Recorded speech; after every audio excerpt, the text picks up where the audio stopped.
Ketemu lagi di seri video untuk belajar pemrograman. Nah, untuk episode kali ini kita akan membahas tentang tipe data. Nah, tipe data itu seperti apa?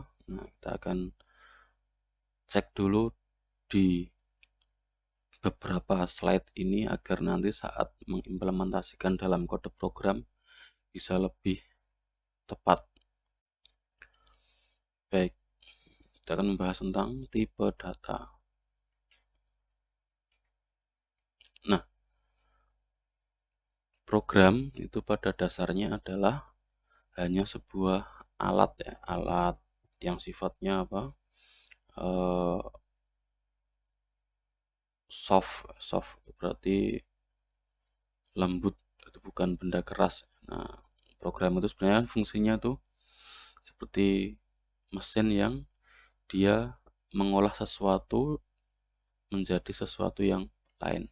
Jadi ada data ditransformasi menjadi bentuk data yang lain. Nah, data ini nanti bisa diolah lagi menjadi bentuk yang berbeda lagi. Sebagai contoh, kita bermain game. Bermain game itu kan ada data berupa apa? Input dari mouse, kemudian diolah oleh program yaitu game, kemudian jadilah bisa apa namanya berupa gambar atau suara. Contoh ya. Ada juga misalkan program kalkulator yang sederhana. Kalkulator itu kan inputnya berupa apa? Data angka yang dioperasikan untuk penjumlahan misalkan, kemudian diolah jadilah hasil penjumlahan itu. Jadi intinya adalah program itu ya hanya alat untuk mentransformasi data. Jadi yang jadi objek utama di sinilah data. Terus data itu apa sebenarnya? Nah, kita ngomong data diolah oleh program. Nah, data itu apa? Misalkan kita sering mendengar, coba cek datanya di buku, coba cek data di tabel dan seterusnya. Nah, ini ya. Ini pengertian yang kita bahas di depan tadi ya. Sekumpulan catatan fakta atau kejadian yang belum memiliki arti. Nah, ini lebih pasnya, ini sebenarnya lebih simpel untuk dipahami. Nah, sekarang kita akan masuk ke beberapa pembagian data di dalam pemrograman atau dalam komputer ya ini ya.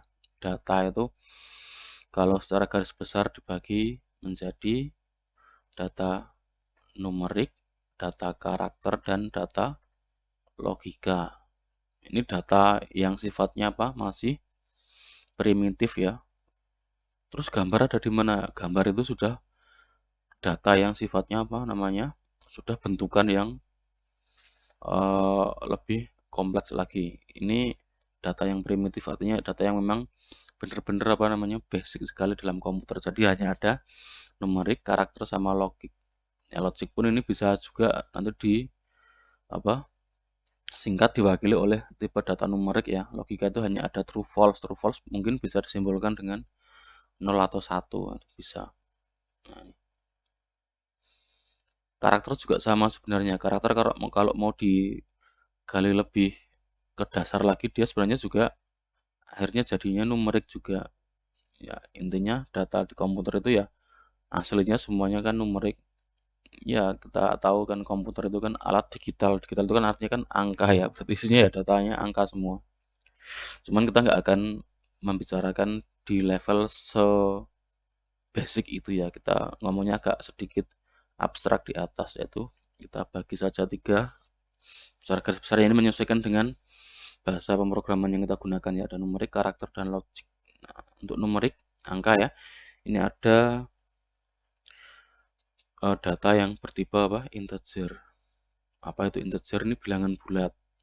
Ada juga numerik yang tipenya floating point. Ini apa? Data tipe angka pecahan. Karakter itu berarti ada ya karakter seperti yang tadi kita lihat di keyboard itu. Ada juga karakter itu yang bertipe string. String sebenarnya sudah apa namanya, bukan lagi tipe data yang primitif ya istilahnya ya, tapi dia sudah tipe data kompon, yaitu gabungan dari beberapa karakter. Nanti kita lihat. Kemudian data logika ada tipe boolean, hanya ada satu saja tipenya ya, dan datanya pun ada dua, true dan false saja. Nama tipenya hanya ada satu, yaitu boolean. Kemudian nilai datanya hanya ada dua, true dan false. Nah, ini ya, ini tipe data fundamental atau primitif dalam pemrograman. Ini dulu yang harus kita pahami. Nah, kita akan coba ulas satu persatu ya. Ini tipe data numerik integer, yaitu bilangan bulat. Bilangan bulat itu ya bilangan yang tidak pecah. Contohnya misal 1, 2, 3, dan seterusnya. Setelah 1 pasti 2, setelah 2 pasti 3. Ini bulat ya, nggak pecah. Nah, representasinya bisa berupa desimal atau sistem bilangan yang kita kenal sehari-hari ya. 0 sampai 10 atau 0 sampai 9 ya kalau lambang bilangannya. Kemudian heksadesimal ini sampai 16. Kemudian oktal itu sampai 8. 0 sampai 7 berarti ya. Kalau heksa berarti 0 sampai FF. Kan salah 9 kan jadinya AA. A ya, bukan AA. Setelah 9 kan A, kemudian B, C, D, E, F. Kemudian kalau oktal mulai dari 0 sampai 7, kalau binary hanya ada 0 dan 1. Nah, keywordnya kalau di pemrograman C++ atau pemrograman yang keluarganya bahasa C ya, itu menggunakan keyword tipe int ya, kepanjangan dari kepanjangannya integer. Ini contoh ya, ini bilangan bulat apa desimal, dan juga desimal ini heksadesimal, yang ini binary. Nah, hanya ada 0 dan 1. Di SMA dulu pernah diajari ya, ini untuk apa konversi dari desimal menjadi biner, kemudian dari desimal menjadi oktal dan sebagainya. Tinggal dibagi, kemudian nanti sisa-sisanya itu yang jadi bilangannya. Oke, kita lanjut lagi untuk bilangan tipe floating point. Floating point ini ada dua sebenarnya ya. Jadi keywordnya ada dua, tidak hanya float tapi ada juga double. Tapi kita ngomong yang umum dulu aja. Floating point ini berarti bilangan yang pecah. Kalau bilangan pecahan kita nggak bisa menyebutkan setelah satu itu berapa, dua nggak bisa ya, karena setelah satu itu pasti ada satu koma. Komanya berapa nggak tahu, infinity nggak terbatas ya. 1,1 enggak, kan masih ada 1,01, enggak juga 1,001. Terus komanya sampai berapa? Tidak terbatas, jadi tidak diketahui. Cuman komputer punya batasan ya, untuk angka di belakang komanya tidak bisa sebanyak itu, tidak apa namanya, tidak yang tidak terbatas. Tidak yang tidak terbatas berarti terbatas ya. Berarti angka di belakang koma yang bisa ditampung di komputer itu hanya beberapa saja. 6 sampai 8 digit ya di belakang koma. Karena komputer juga punya batasan memori. Beda dengan di data real di lapangan yang misalkan kita tulis pakai apa namanya, kertas sama pulpen gitu. Kalau kita mau menuliskan di antara 0 sama 1 itu ada angka apa saja, nah kita pasti nggak bisa menuliskannya karena tidak terbatas jumlahnya. Oke, ini floating point ini intinya adalah bilangan yang pecahan. Oke, kemudian kita masuk ke tipe karakter. Nah, tipe karakter itu tipe yang datanya berisi satu karakter tunggal. Satu karakter tunggal berarti ya A, kemudian ada B, ada C. Keywordnya adalah char. Nah, kalau di bahasa C, C++ dan keluarganya itu tipe data char itu representasikan menggunakan tanda apit tanda petik tunggal. Nah, di keyboard ada ya tanda petik tunggal. Kemudian contohnya ini petik A, petik Z 4, ini berarti ini tipe data karakter. Kemudian kita lanjut ke tipe data yang berikutnya. Nah, boolean. Boolean itu tipe data logika. Dia hanya punya dua nilai, yaitu true dan false. Di SMA dulu pernah diajari sepertinya ini ya. Nah, keywordnya adalah tipe bool kalau di bahasa C++ dan keluarganya. Ini sangat-sangat berguna saat nanti kita membuat program yang sudah ada unsur pengambilan keputusan, unsur perulangan, dan program-program yang sudah cukup kompleks ya. Karena setiap operasi, setiap alur di dalam kode itu biasanya nanti endingnya ya true atau false. Kenapa? Karena nanti program akan memutuskan sesuatu itu ya berdasarkan true atau false itu. Nah ini ya. Baik, kita lanjut next. Nah, kemudian tipe string. String itu dia tidak masuk di dalam tipe fundamental atau primitif sebenarnya. Kenapa? Karena string itu isinya adalah sudah berupa kumpulan dari karakter atau rangkaian karakter ya. Ini biasanya disimbolkan dengan representasi atau diapit oleh tanda petik ganda. Contohnya nih A, B, C ini kan jadi satu kesatuan nih. Kemudian Amikom. Ini 123,5. Ini bukan angka pecahan tapi ini adalah string.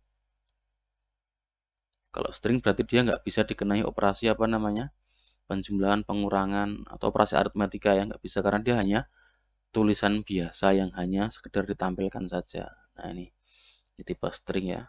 Pokoknya intinya dia adalah rangkaian karakter. Kalau char tadi hanya karakter tunggal. Oke, kita lanjut lagi. Oke, tadi sudah tahu ya beberapa tipe data fundamental atau primitif. Nah, sekarang kita pengen gimana caranya data-data itu bisa diproses dalam program. Tentunya pemrosesan data itu kita membutuhkan wadah atau tempat. Nah, di dalam pemrograman, tempat untuk menyimpan data itu kita sebut dengan variabel. Mungkin di SMA atau SMP dulu pernah belajar ya.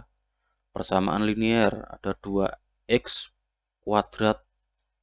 Itu persamaan kuadrat ya. 2x kuadrat plus 3x plus c. Nah, x-nya itu kan variabel, dia bisa berupa nilai berapapun.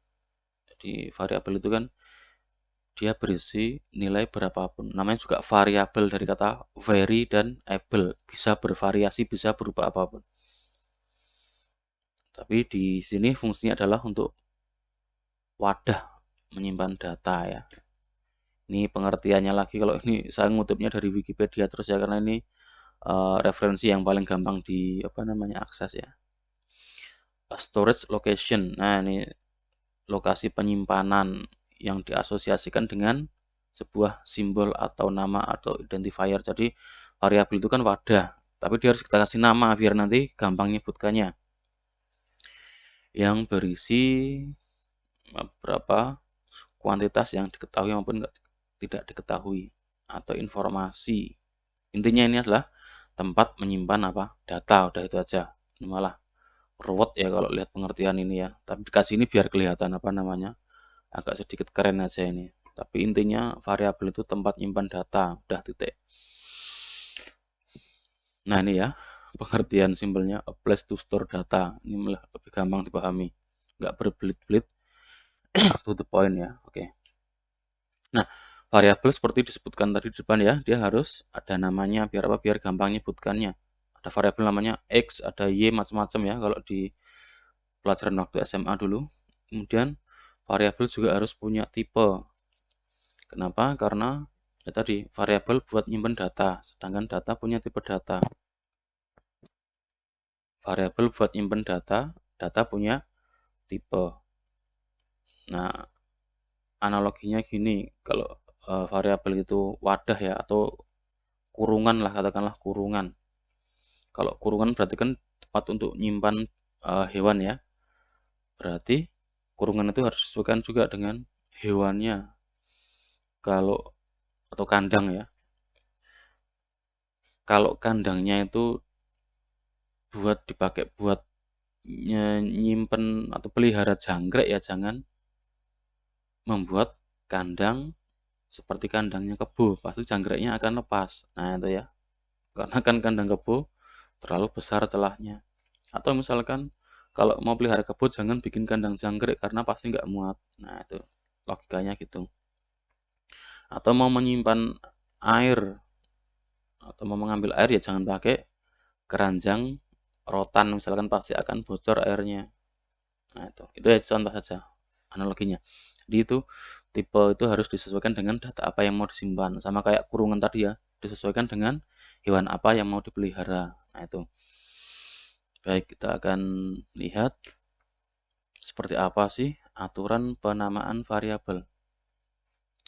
Variabel, nama variabel ya, harus terdiri dari karakter, digit, angka ya, atau tanda underscore. Underscore itu yang strip di bawah itu. Jadi dalam pemrograman C++ itu variabel itu hanya boleh menggunakan karakter berarti A, B, C sampai Z itu, kemudian digit angka 0 sampai 9 atau tanda underscore. Kalau pakai karakter yang lain boleh nggak? Nggak boleh. Misalkan pakai X, Y, Z, kemudian plus A, B, C ya nggak boleh karena plus punya arti sendiri ya, dia untuk operasi penjumlahan. Kemudian nama variabel itu harus diawali dengan huruf yang A, B, C dan seterusnya tadi ya, atau underscore. Berarti nama variabel walaupun boleh menggunakan angka tapi tidak boleh diawali oleh angka. Misalkan 0xyz nggak boleh. Kalau x, y, z 0 boleh karena angkanya tidak di depan ya. Kemudian nama variabel itu bersifat case sensitif. Artinya case sensitif di sini adalah dia akan membedakan huruf besar dan huruf kecil. Misalkan x besar sama x kecil itu akan dianggap sebagai dua variabel yang berbeda. Ini contoh ya. In num words. Ini berarti nama variabelnya adalah num words. Tipe datanya in. Jadi kalau di C++ itu pembuatan variabel itu harus diawali dengan apa nama tipe datanya, kemudian diikuti dengan apa nama variabelnya. Nah, seperti ini ya formatnya ya. Terus untuk contoh yang lain, ini misalkan menggunakan tipe data float. Kemudian kita pengen membuat dua variabel yang tipenya sama. Ini boleh dijadikan satu seperti ini ya. Float spasi point 1, point 2. Berarti ini ada dua variabel. Nah, inilah mengapa variabel hanya boleh menggunakan huruf, angka, dan underscore. Karena kalau menggunakan yang lainnya, misalkan tanda koma ini jelas nggak bisa ya, karena koma ini akan dibaca sebagai pemisah ya. Jadi kalau koma itu lazimnya kan dipakai untuk memisahkan beberapa simbol ya, maka di sini nggak boleh dipakai untuk nama variabel. Oke, ini contoh ya. Jadi diawali dengan nama tipe datanya, kemudian nama variabelnya apa. Bebas ya, terserah kita. Yang jelas pembuatan nama variabel itu disesuaikan dengan peruntukannya ya. Jadi jangan asal X, Y, Z itu jangan. Karena nanti kalau seperti itu kita yang akan ribet sendiri. Kenapa? Karena ya tadi kita nyimpan data di variabel. Kalau kita ngasih namanya nggak mencerminkan apa fungsi variabel itu, nanti pasti kita bingung sendiri. Ini variabel dipakai buat apa ya? Buat nyimpen apa? Nah, bingung kan? Tapi kalau kita kasih nama sesuai dengan peruntukannya, kita bisa lebih gampang untuk nginget. Nah, itu. Dan ada variabel, ada konstanta. Sama seperti pelajaran di SMA ya. Kalau variabel itu isinya bisa beragam, kalau konstanta isinya ya tetap namanya juga konstanta ya, konstan, read only. Dia nggak boleh dirubah nilainya. Contoh apa? Pi. Pi itu kan nilainya kan 3,14 ya, dari dulu ya nilainya segitu. Nah, caranya gimana biar nilai itu tidak boleh dirubah atau tidak bisa dirubah? Di depan sendiri, sebelum kita mendeklarasikan tipe data dan namanya, kita kasih keyword const. Const itu berarti apa? Konstan. Artinya apa? Pi yang tipenya float ini sifatnya konstan. Nah, ini nilainya berapa? 3,14. Ini artinya apa? Konstanta Pi nilainya 3,14 ya, tipenya float, konstan, nggak boleh berubah. Atau ini juga sama, konstanta tipe string dengan nama name. nilainya adalah amikom. Nah, nilai amikom ini selama program nanti berjalan nggak boleh dirubah karena apa?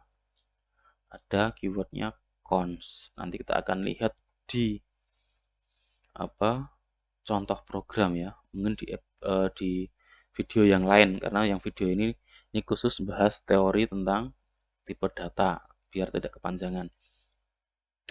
Kemudian ada tipe data, ada variabel, sudah tahu apa cara nyimpennya. Nah, sekarang ada operator, cara mengoperasikannya, cara mengolahnya. Ya pakai operator tentunya.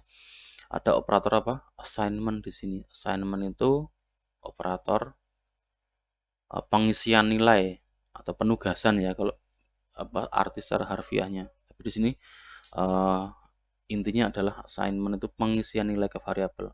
Lagi operasi aritmetik, operasi penjumlahan dan seterusnya itu. Kemudian operasi relasional, ini lebih besar, lebih kecil, sama dengan, tidak sama dengan. Kemudian operasi logika, and, or, dan seterusnya itu. Nanti kita lihat satu-satu. Nah, ini ada operasi assignment. Assignment itu berarti pengisian nilai dalam variabel. Nah, menggunakan simbolnya adalah tanda sama dengan. Tanda sama dengan 1 ya. Karena nanti ada tanda sama dengan 2. Nah, tanda sama dengan 1 ini artinya adalah dia sebagai apa namanya? Dia sebagai operator untuk mengisikan nilai. Nah, contoh di sini. X sama dengan 9. Ini artinya adalah nilai 9 dimasukkan ke X. Jadi beda dengan dalam kehidupan sehari-hari ya. Kalau kayak gini kan artinya kan X nilainya adalah 9. Ini bukan. Ini artinya X dikasih nilai 9. Atau 9 disimpan di X. Jadi cara bacanya kebalik ya, dari kanan ke kiri. Atau misalkan 4,5 atau 4,5 disimpan di variabel Y. Atau string amikom disimpan di variabel str. Nah, jadi operator assignment itu operator penugasan atau pengisian nilai atau pemberian nilai menggunakan simbol sama dengan 1 ya. Nanti kita lihat di contoh program. Dan ini operatornya ada ini tadi assignment ya. Nah, yang kedua ini adalah kemudian yang ini operasi yang kedua yaitu operasi apa? Aritmetik. Operasi aritmetik itu operasi apa? Penjumlahan, pengurangan, perkalian, pembagian. Nah, ini ada satu lagi nih yang mungkin belum kita dengar sebelumnya. Ini namanya operasi apa? Modulo. Operasi modulo itu operasi apa? Sisa bagi. Sisa bagi itu berarti ya, kan ada pembagian yang tidak habis ya, misalkan 5 dibagi 2. 5 dibagi 2 itu kan tidak habis toh, dia sisa apa? 1. Nah, modulo itu untuk mencari sisa pembagian. Berarti kalau 5 modulo 2 berarti hasilnya adalah 1 karena yang dicari adalah sisanya. Kemudian ada operasi increment. Increment itu untuk menaikkan nilai, misalkan nilai awalnya 1. Berarti kalau kena operasi increment dia jadi 2, 2 jadi 3, 3 jadi 4 dan seterusnya. Jadi menaikkan variabel 1 per 1 nilainya. Dan decrement kebalikannya untuk menurunkan 1 per 1. Oke. Kemudian operasi relasional. Operasi relasional itu, nah ini ya, ini bedanya dengan yang sama dengan 1 tadi. Operasi relasional ini ada equal ya. Equal itu menyamakan apakah sisi kiri nilainya sama dengan sisi kanan. Nah, kalau yang ini untuk membandingkan antara sisi kiri dan kanan, apakah sama nilainya, pakai simbol sama dengan 2 seperti ini ya. Kemudian tidak sama dengan, ini pakai tanda seru kemudian tanda sama dengan. Ini berarti apakah A tidak sama dengan B? Kalau yang ini apakah A sama dengan B ya. Kemudian lebih dari, seperti ini, A lebih dari B. Apakah A lebih dari B?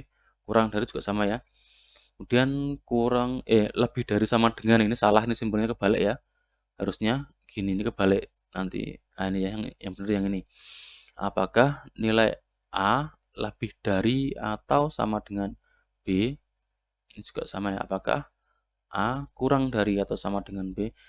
Ini berarti kan kalau lebih dari atau sama dengan kan boleh lebih, boleh sama ya. Oke. Ini juga sama ya. Boleh kurang, boleh sama. Terus operasi logika. Ini ada AND, OR, XOR, dan NOT. Nah, operasi AND, OR, XOR, dan NOT mungkin dibahas di mata kuliah yang lain yang lebih detail ya, di mata kuliah apa? Logika informatika mungkin. Nah, itu ada operasi-operasi untuk misalkan ada dua premis, kemudian nanti premis itu dihubungkan menggunakan operasi AND, nanti hasilnya apa, dan seterusnya. Nah, di pemrograman C++ ini untuk operasi AND ini hasilnya adalah, untuk simbolnya adalah N double ini ya, ampersand atau N1 ini. Jadi boleh pakai ini, boleh pakai ini. Bedanya apa? Bedanya besok kita bahas di pertemuan yang lain atau di video yang lain ya. Nah, contohnya nih ya. Kalau yang ini operasi A, N, B. Nah, kalian di mata kuliah logika informatika kan ada ya. A, N, A hasilnya true atau false. Jika A-nya true dan B-nya false dan seterusnya. Ada apa? Tabel kebenaran. Nah, nanti bisa kalian pelajari lebih lanjut. Kemudian ada operasi OR menggunakan simbol apa? Pipe. Pipe itu yang garis vertikal, kalau di keyboard di atasnya enter biasanya. Contoh ya, A OR B.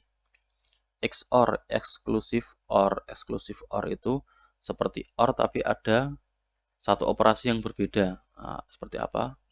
Besok kita lihat ya. Ini ada NOT. NOT itu berarti apa? Negasi kebalikan. Nah, ini.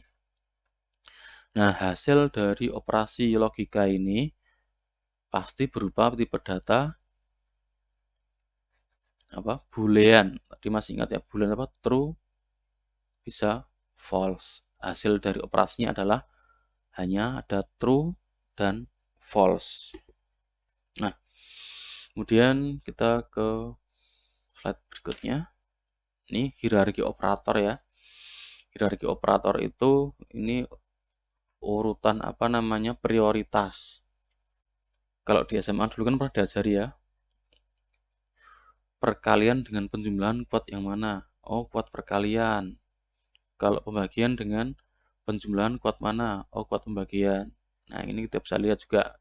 Tadi ada banyak sekali operator ya. Di sini juga ada hierarkinya, ada juga apa namanya? Prioritasnya. Jadi, kita bisa menggunakan operator-operator ini sesuai dengan apa peruntukannya dan urutan apa operasinya itu tergantung apa prioritas ini. Dulu di SMA kan pernah diajari ya, apapun yang ada dalam tanda kurung maka kerjakan duluan. Nah, itu ya di pemrograman C++ juga sama. Tanda kurung memiliki apa namanya prioritas paling tinggi. Kenapa? Karena tanda kurung selalu didahulukan. Nah, ini ya. Kemudian tanda koma ini prioritasnya paling rendah karena dia hanya untuk apa namanya pemisah saja, hanya memisahkan berapa nilai atau beberapa nama. Nah, ini ya, ini hierarki. Nanti tinggal dicocokkan saja. Barangkali itu ya untuk penjelasan teoritis apa namanya tipe data. Nah, berikutnya ini ada beberapa challenge ya ini ya. Nah, nanti bisa sambil diorek-orek ini sambil nonton videonya. Nah, ini ya judulnya kuis tapi nanti kalian kerjakan saja di kertas gitu ya nanti sambil apa mengingat-ingat materi yang tadi boleh di pause, di replay. Oke. Kita lihat Joni ingin membuat sebuah program. Dia ingin menghitung rata-rata dari 30 bilangan integer atau bilangan bulat. Tipe data apa yang harus dia gunakan untuk menyimpan rata-rata? Ini ya ingat ya. Ada 30 bilangan bulat, mau dihitung rata-ratanya. Berarti kalau rata-rata itu menggunakan tipe data apa? Integer, float atau boolean. Bilangan bulat, bilangan pecahan atau tipe logika. Nah, di sini kata kuncinya adalah Rata-rata. Kalau rata-rata itu kan rumusnya apa? Semua data diakumulasi dulu ya, kemudian dibagi dengan ada berapa banyak. Nah, hasil pembagian itu kan ada kemungkinan pecah ya. Berarti kalau ada kemungkinan pecah, kira-kira tipe data yang mana? Nah, silakan nanti dijawab. Kemudian pertanyaan yang kedua.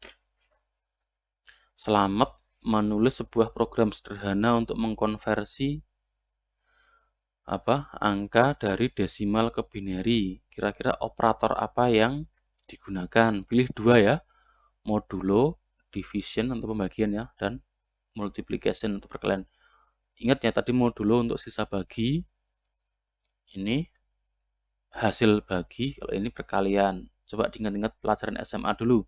Kalau pengen konversi dari satu bilangan ke bilangan yang lain kan ada operasi pembagiannya ya, kemudian ada apalagi itu. Nah, coba nanti dicocokkan saja dengan jawabannya. Pilih dua. Ini ada dua yang dipergunakan.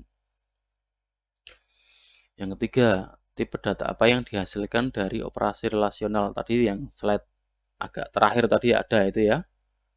Yang ada AND, OR itu tadi menggunakan tanda apa itu? Tanda ampersand, tanda apa pipa. Nah, tadi kan sudah disebutkan ya, operasi uh, relasional pasti menghasilkan tipe data ini ya. Coba nanti di replay di slide yang tadi. Dan yang ini coba dikerjakan, ini hasilnya berapa? Ini berkaitan dengan hierarki operator ya, atau prioritas operator ya, atau urutan pengerjaan yang paling kuat yang mana, kemudian yang paling lemah yang mana, kemudian kira-kira hasilnya berapa. Nah ini ya, oke. Nah ini adalah pertanyaan terakhir. Ini jawabannya true atau false. Tadi kan kita sudah tahu ya, tanda sama dengan satu di pemrograman itu kan untuk apa? Assignment. Berarti ini hasil dari operasi ini ya, ini nanti disimpan di variabel X. Berarti hasil dari operasi ini nanti disimpan di variabel X. Nah, operasi ini hasilnya apa? Hasilnya ya true atau false. Kenapa? Karena di sini ada ini. Coba lihat. Ada operasi apa? Relasional. Lebih besar. Nah, ini ya. Berarti yang dikerjakan yang sisi kiri ini dulu atau yang kanan dulu, bebas ya, boleh. Yang kiri dulu, boleh kan dulu. Maka sambil dilihat di tabel hierarki operasi tadi, yang terkuat yang mana, nanti yang dikerjakan. Nanti endingnya adalah X bernilai true atau false. Nah itu. Baik, saya kira untuk materi teori tipe data cukup di sini dulu. Kita sambung di episode yang lain untuk implementasi di dalam pemrogramannya. Terima kasih.